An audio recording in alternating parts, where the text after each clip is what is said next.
Welcome.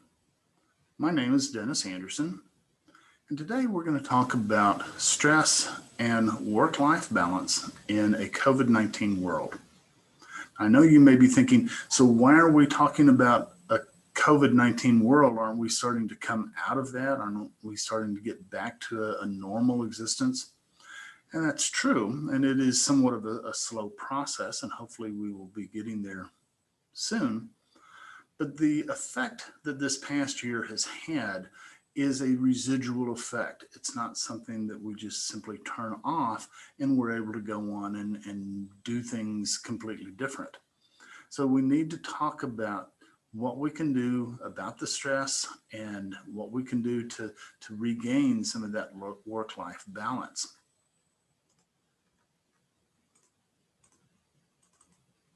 So today, we've got some objectives that we want to reach. We want to explore work-life balance and what that means and kind of a little bit of history of that and what that looks like. And then we also want to assess your own personal stress level. Where are you at? How are you dealing with things? And then we want to look at some ways to make some small but hopefully very effective changes. So a little bit of history with work-life balance. First of all, why are we talking about this? Well, it really started back in the 60s and 70s. Work-life balance was mainly considered an issue for working mothers. Having to balance the demands of jobs and family and keeping the house and all of those kinds of things were very stressful, especially for women. Then in the 1970s or in the 1980s, there were some major structural changes that took place. Policies and procedures were added and changed to support work-life balance. Maternity leave became available. Employee assistance programs became prevalent. Flex time, things like that. Then in the 90s, this became much more of an issue for everybody. Generational studies showed that employees were making choices about jobs and companies based on the culture of that company and their own work-life issues, what was important to them. And so they would look at not just the compensation, but also what was the culture. Then we get into the 21st century. Oh my gosh, what can we say? Especially the roaring 20s of the 21st century. Things have really gotten turned upside down. Work-life balance and stress have become much more of an issue for all of us. How many of you ever felt like this? I'm leaving work to go home and check work email. Hard to get away, especially now. So, how many of us feel like we're not just working from home, we're living at work? And I know when I first had to go into working remotely, it was tough because I really did feel like I was living at work. I felt like I couldn't get away. And that was very stressful. And there was a time when I hit the wall and it was tough trying to get past that. Constantly being available. I felt like even on weekends when I should be able to shut things down, I felt like I still needed to go in and check email and do different things, and I couldn't get away. I find it very hard to say no. What's your excuse now? You're just sitting at home, nothing else to do. Really became very difficult to say no to different things. There's very little opportunity to actually leave the house. We couldn't get away. We couldn't get outside much. For those of you who have school-age children, you felt like you were homeschooling along with having to do all of your other work and everything else that involved. That put a tremendous amount of stress on people. There were very few occasions to actually socialize.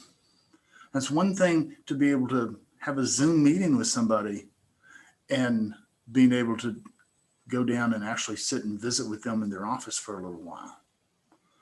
You can't just do that when you're having to work remotely. And that has a residual effect. It's hard to get past some of that. We all get COVID-19 fatigue. Every time you turn around, there's a new guideline that's being pushed, or there's a new study that's being done, or this is being found out, and you just start getting worn out. You get COVID-19 fatigue. And it's tough because you're constantly being bombarded with things. What's right? What's wrong? All of that comes into play. Always liked Delbert. Thought this cartoon was very appropriate for this topic. Welcome to Dogbert's seminar on work-life balance. First, review this list of your priorities: family, job, exercise, vacation, must-dos, medical, eating, hygiene, sleep, romance, holidays. You have time for 3 things. Work and holidays are 2. You get to pick the 3rd. Oh, thank you. It's tough. So, what are some of the current conditions that have led to this imbalance, the stress that we feel? Well, an increased workload a lot of times. We don't allow ourselves to have rest breaks. And we also find ourselves working very long hours. We have very little sense of control. Things are out of control so much of the time. Even now, as we're starting to come out of it, it's still not within our control, and we don't like that. A lot of times there's job insecurity, lack of opportunity for growth and advancement, lack of participation by workers in decision-making, rapid changes that we're unprepared for. We had no idea what was going to happen. And all of a sudden, boom, we're hit with this. Poor social environment. Lack of support or help from coworkers, supervisors. Back in the 1960s, Holmes and Rahe developed what became known as the stress scale. And as you look over this, I want you to think about how many of these apply to you over the last year. Not necessarily what is going on right now, but have you experienced these things over the last 12 months? Basically, what they developed was they said that if you have a score of over 300, then you are at an increased risk of illness. Not necessarily talking about COVID-19, I'm talking about just almost any kind of illness. And when you start looking through these, it's pretty easy to add up to 300. Look at business readjustment, change to a different line of work. Now, you may not have changed your line of work, but certainly the type of work and the way you've done your work has changed dramatically. Now, you may not think about this, but what about the change in the number of marital arguments? You and your spouse, your significant other, all of a sudden find yourselves having to be under the same roof 24/7. You can't get away from each other. And all of a sudden that creates an environment where it causes a lot more arguments. Change in work responsibilities. Son or daughter leaving home. What about son or daughter not leaving home? Starting or finishing school. Changes in living conditions. Last year, we've had that. A lot of those changes in living conditions. Revision of personal habits. When we went into lockdown and we've had to change so many things, our habits got changed. Change in work hours or conditions. Change in residence. Change in school. Change in recreational habits. We couldn't go out and do the things that we normally do. Change in religious activities, change in social activities, change in sleeping habits, change in the number of family gatherings, change in eating habits, vacation. How about the lack of vacation, the lack of the ability to go and get away? I always found this interesting. Christmas season brings about stress. So take a look at that for a minute and think about what you have experienced and the things that you have gone through. How much of this applies to you? And where are you at on that? If you find yourself with a high score, then you really do need to start doing some things to help reduce some of that stress. So how do you know when you're out of balance? Well, there's a lot of things that can indicate it. First one is physical. We start getting headaches. We get upset stomachs, a lot of sleep disturbances, changes in appetite, muscle fatigue, muscle tension, heart palpitations. I heard one just yesterday. I was talking to someone and they talked about losing their hair. This was a woman with a full head of hair, and she said, that I find my hair falling out. So it's due to stress. Here's the emotional side. Feeling depressed, feeling anxious, angry, powerless, feeling irritable and difficulty making decisions, difficulty sleeping or nightmares. Your sleeping can change. It can either be you find yourself sleeping all the time, or you find yourself not able to sleep. And then there's a personal. Missed opportunities to spend time with friends and family, feeling burned out, isolated, finding yourself self-medicating with drugs or alcohol.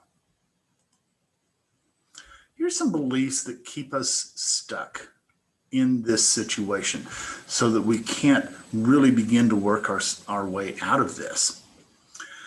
Believe that suffering from stress is a weakness. And I don't want to show myself this weak. So I can't be suffering from stress. Keeping stress to yourself is the best approach. No. Cutting back or eliminating social, sporting, or personal interests will restore balance. No. Believing that there is a single solution.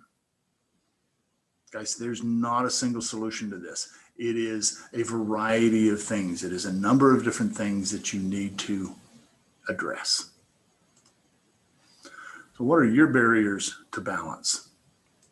Time. I should, but we don't.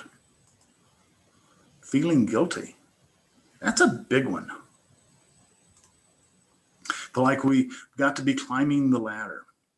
And that's been very difficult over the last year. Failure to set limits.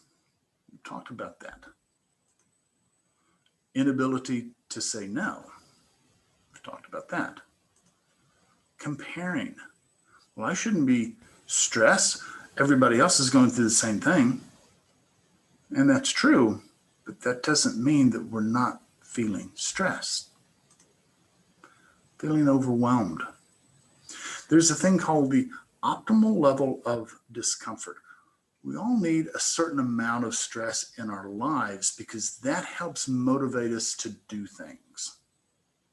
So if we have no stress, we have no motivation. But if we have too much stress, we become incapacitated. You've heard of people that have gotten into emergency situations, whether that is a weather situation or an accident or something along those lines, and they just freeze. They become totally incapacitated, totally unable to do anything, literally to move, because their brain has just shut down because they've been so overwhelmed.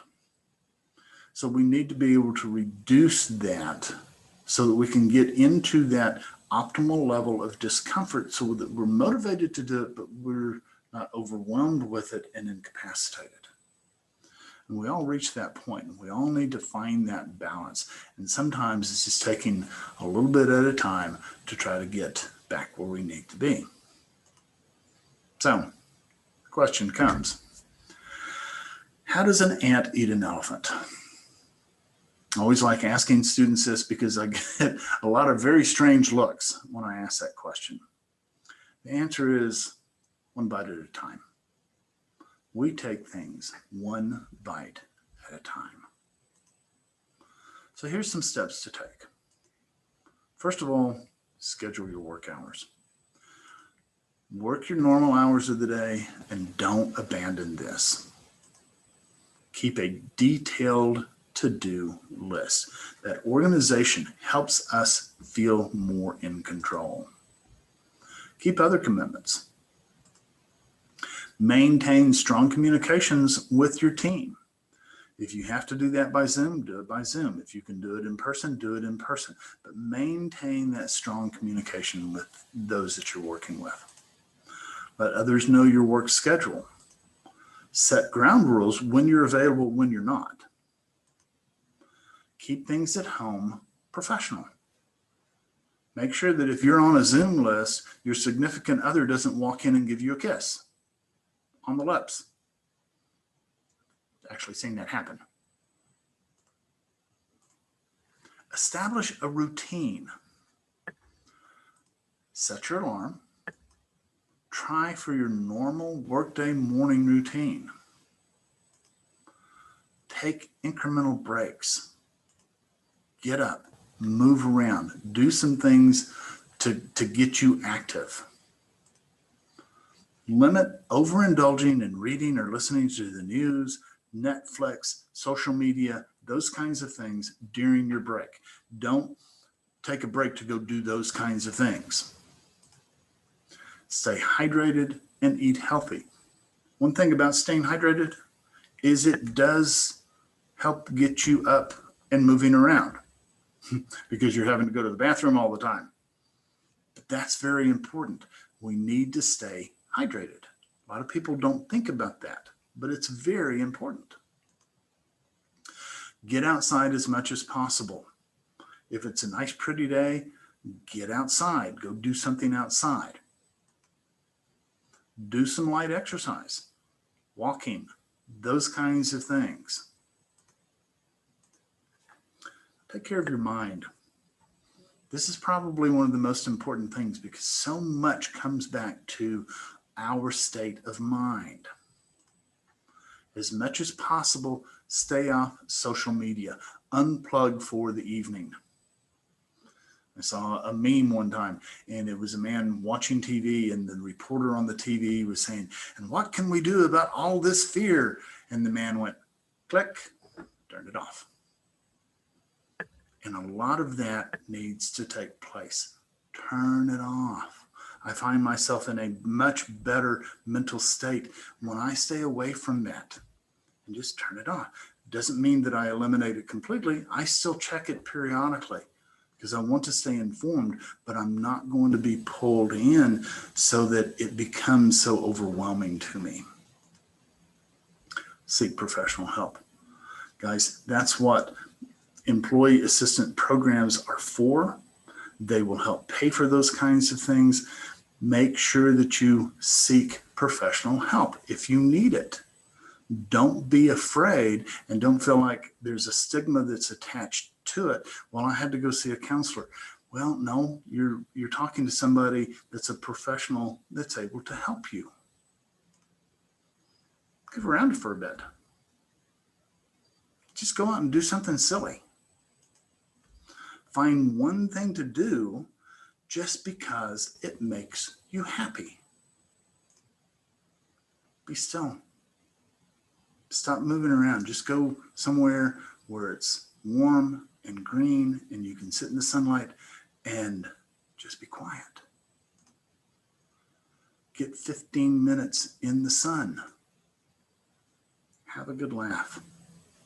As I go over these things, I'm reminded of a gentleman by the name of Dr. William Glasser.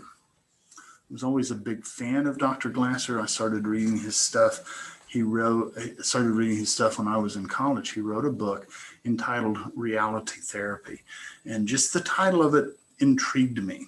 I started reading it and learning more about it. I actually got to meet Dr. Glasser in the mid 80s, which was a big thrill for me.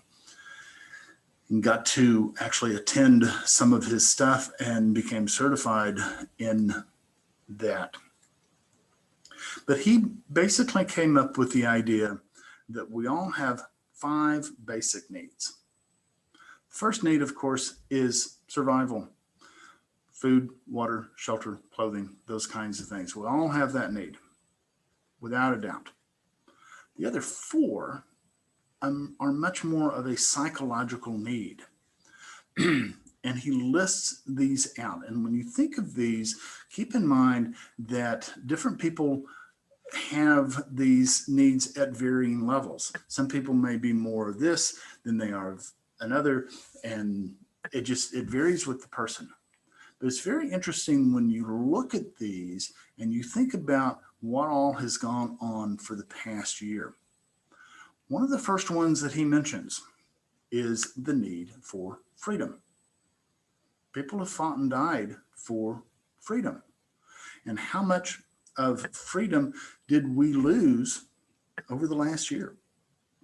We were told, you have to shelter in place. You can't move. You can't get out. You can't go to the store. We lost that sense of freedom. And that was very stressful. And remember, this is an accumulation of things that have happened over the past year. The next one is the need for belonging. That has also been affected greatly over this past year. We haven't been able to get out and socialize. Why do you think people join sororities and fraternities and those kinds of groups? It's because they have this need to belong. We have the need for fun. You think, fun? Wait a minute, why is that a psychological need? When you think about the entertainment industry, and I'm not talking about just movies and theater and concerts and those kinds of things, but getting out and doing things because they're fun. Why do people jump out of airplanes? Because it's fun. That is a multi-billion-dollar annual industry. People pay a lot of money to have fun. And so that is a need. And the last one, and I think this is very important for a lot of people, and it's certainly one that we have lost much of over the last year, and that is the need for control. We like to be in control. And I don't know about you, but my wife and I, a lot of times, if we're going on a trip, we will argue about who gets to drive because we both want to be in control. Well, over the last year, we've lost a lot of that. We have felt out of control. And so we feel that effect. Even now, as we're getting back to where we have more control, we still feel that. Keep a journal.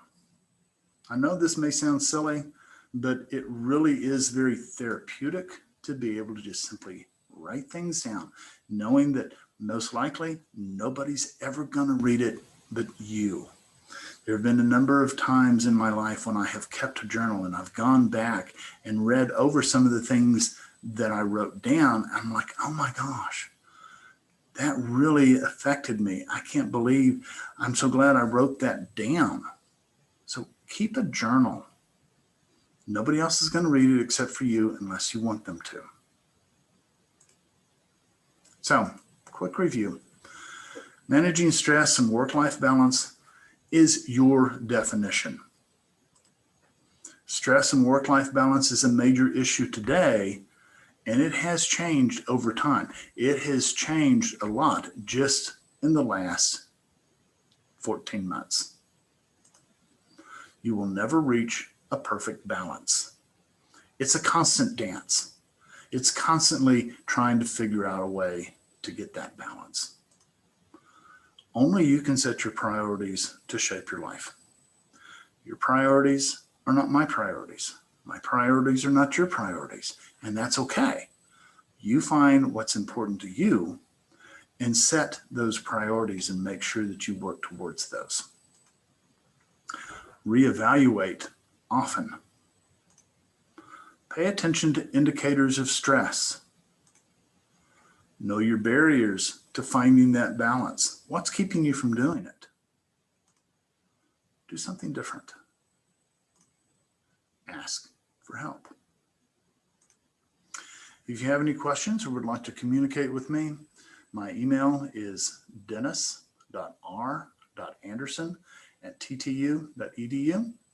I hope this has been helpful. I look forward to hearing from you if you would like to reach out. Thank you again for watching.